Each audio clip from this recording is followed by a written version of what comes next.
my illness just got the best of me, and I couldn't do what I wanted to do.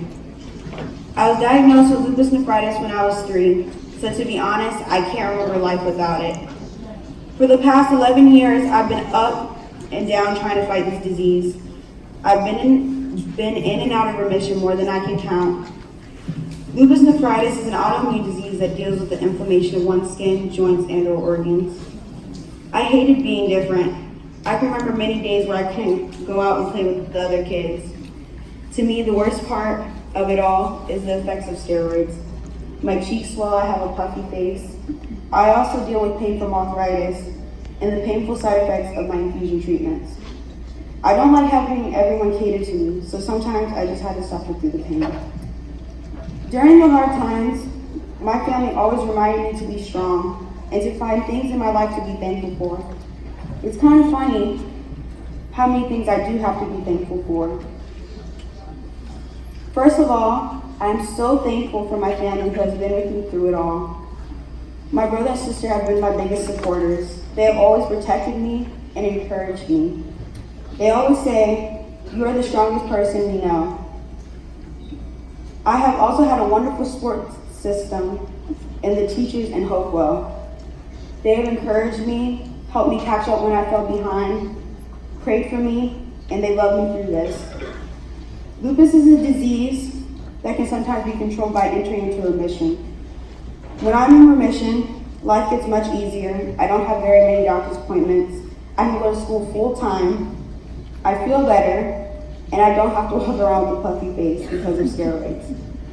And I am happy to say, of this summer, I am now in remission.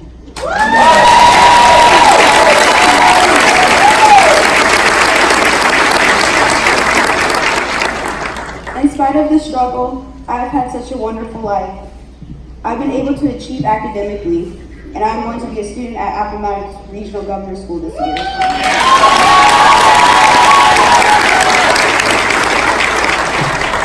I will be representing Hopewell City Schools.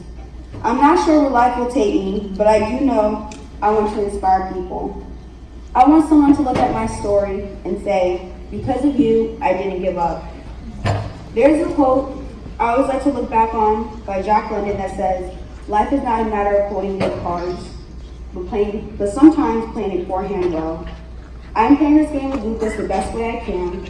I hope my story is a reminder to you that sometimes students in your classes are struggling with really big problems. Your support means so much to them. Thank you for allowing me to share my story with you.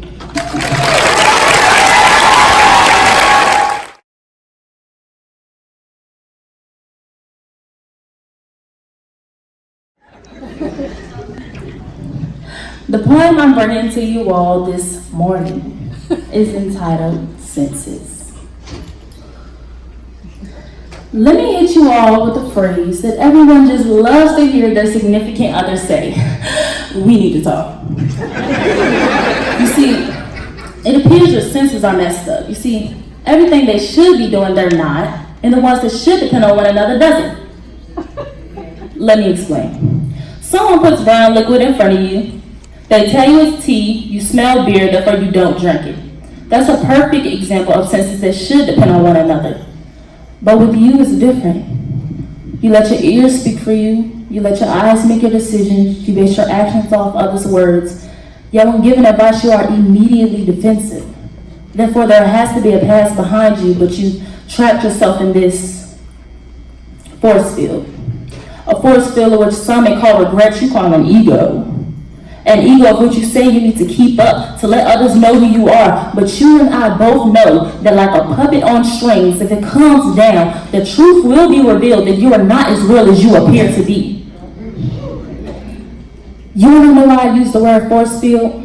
Because like a force field, you are repulsive towards others, yet irritated with those that have the patience to wait. Therefore, when you are alone and your force field is down, I will walk up to you with cautiousness and aware of my steps. And as you turn around, I'll see the deep pools in your eyes, but behind that, I'll see the pits where the fire arises and your background stories are told. Your mouth open and your eyes shut closed, but one tear falls out. One tear doesn't seem like much, does it? But it's enough. Because that one teardrop is filled with mixed emotions, emotions of jealousy and hatred, depression, insecurity. That one teardrop is later on followed by the words, I apologize. You see, we don't cry as much as we need to, and when we hold it in, it tends to clog up the rest of our senses, allowing one sense to take on another's job. So when you walk out of here today, I want to leave you with a few words. Don't let somebody from your past affect your future. But you want another sad part? The family and friends regret it more than they do. But I don't get it. I don't understand it. You shouldn't want to cut yourself. You shouldn't feel like you need to harm yourself. You shouldn't feel like you have to throw things. You shouldn't want to kill yourself. Because regardless, you were put in this world for a reason. And you shouldn't let anybody tell you weren't. Because I guarantee you, at the end of the day, their shame will be your reward. Thank you.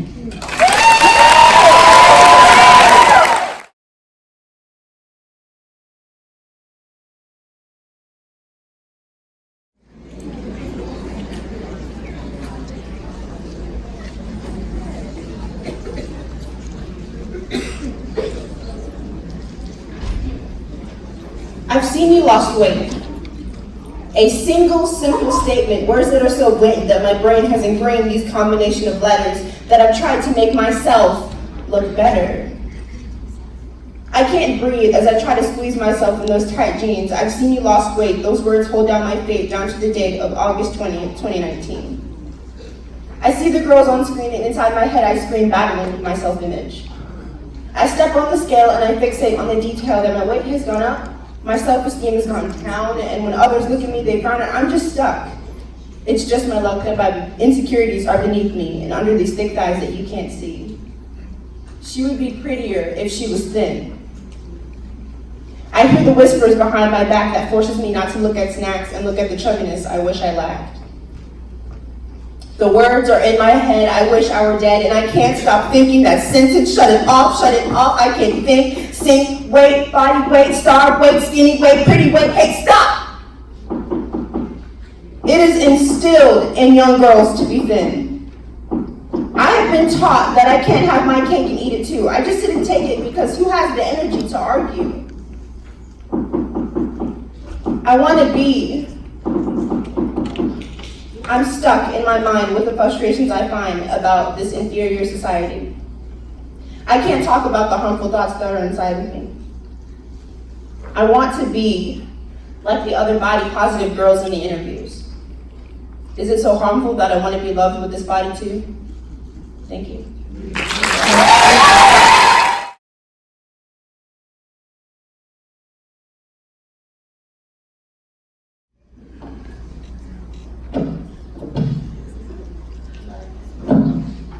Okay, sorry, my bad. Remember what we are made of. Women are often compared to flowers, a delicate, breakable, pretty thing, only there for show with a head full of pollen. That our purpose seems to be only for adornment, where the prettiest flowers are picked first only to die for your enjoyment. You have no concept of beauty. In the winter, a tree is left utterly exposed and naked, stripped a part of itself. Just how do you think the flowers feel?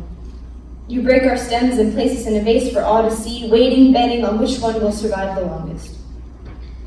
My mother came here as an immigrant.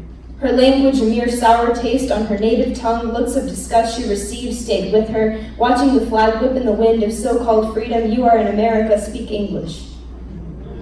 She followed him blindly of what she thought was love, left everything she ever knew, only to come to a place where she is not wanted, only to come to a home where she is not wanted. Tell me why he didn't want her. His words ugly, a need for control, her throat squeezing down a husband-induced birth control. No, no, no, don't you see? Children are too expensive, but I wouldn't expect a stupid Mexican to understand. What my mom saw as a blessing, he saw as a burden. My mother, who fell victim to the illusion of love, knew she had to leave. I am 4, sleeping on the floor in a blue backyardigan sleeping bag, a one-room apartment, kicked out of her own home. I didn't understand, but she did.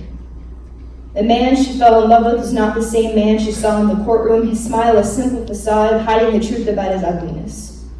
My mother, who struggled with me and a country, and an ex-husband who decided, actually now I want custody. My mother who went through hell for me, my mom who had to buy back their house for me, who learned the language, the history, who worked 2 jobs to support me, my mother, my mom, my mommy. My mother who taught me that there is beauty in strength. So I compare women to flowers when we are clearly made of steel. Thank you.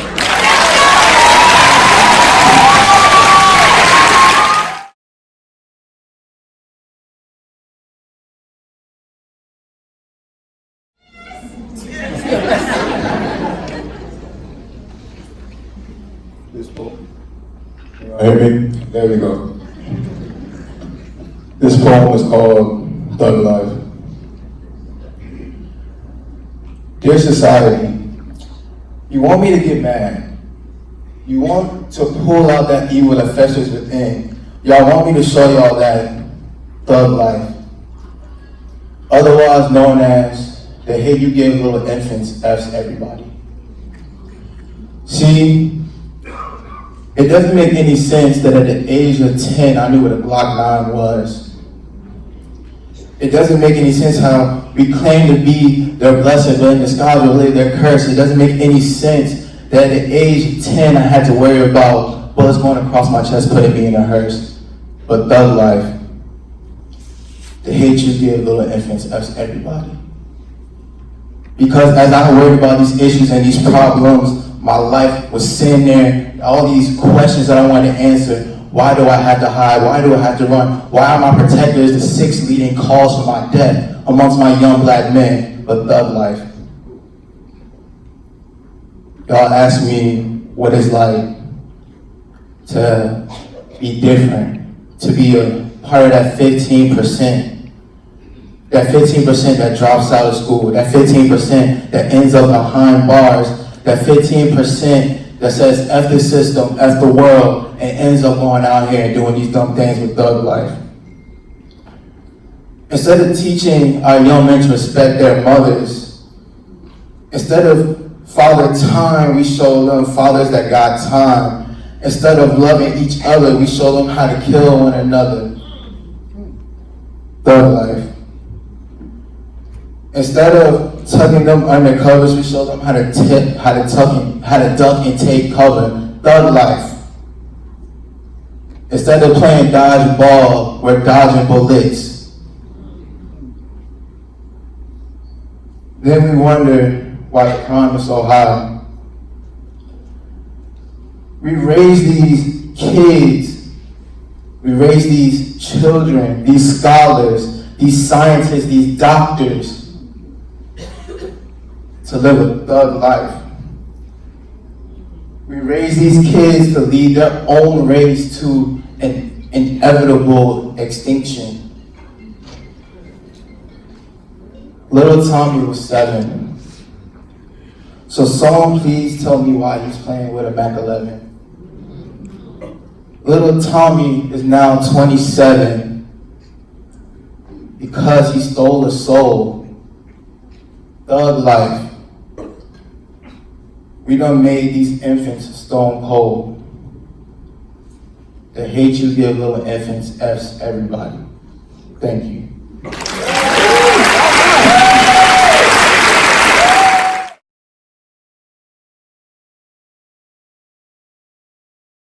I've heard that word before. Isn't it some kind of gift? I knew a girl named Legacy once. That's not what we're talking about. Well, according to Webster's dictionary, the word legacy means something received or passed on from the past. So it is some sort of gift. It is a gift, but not just a regular gift. Yeah, like, it's more important than a regular gift, like shoes or headphones or an Xbox. What? Are you crazy? More important than an Xbox? Haven't you been listening today? Dr. Hackney is challenging teachers to create a lasting legacy in their classrooms. Does that mean we're all getting presents from each of our teachers this year? That's not what we're talking about. Well, the word lasting means something that continues on. For a long time. So it's not an object or something we can actually hold in our hands. Yeah, I think it's much deeper than that. I think it's something we can hold in our minds and our hearts. Like an Xbox. That's not what we're talking about. What is something that teachers could give us that we can carry in our hearts that lasts a long time? Well, I had a teacher once who taught me how to make a healthy pizza, and I still make it for my family today. Wouldn't that be a lasting legacy? When you think about it, teachers leave lasting legacies in our lives all the time. Yeah, they teach us academic subjects like math, English, history, science. Choir, foreign language, band. They even teach us how to behave. And those kids can act really crazy sometimes. I can't believe the teachers keep coming back. But they do come back. And they stay late. And they love us. And they bring us cupcakes and hot fries. Pencils and papers and band-aids.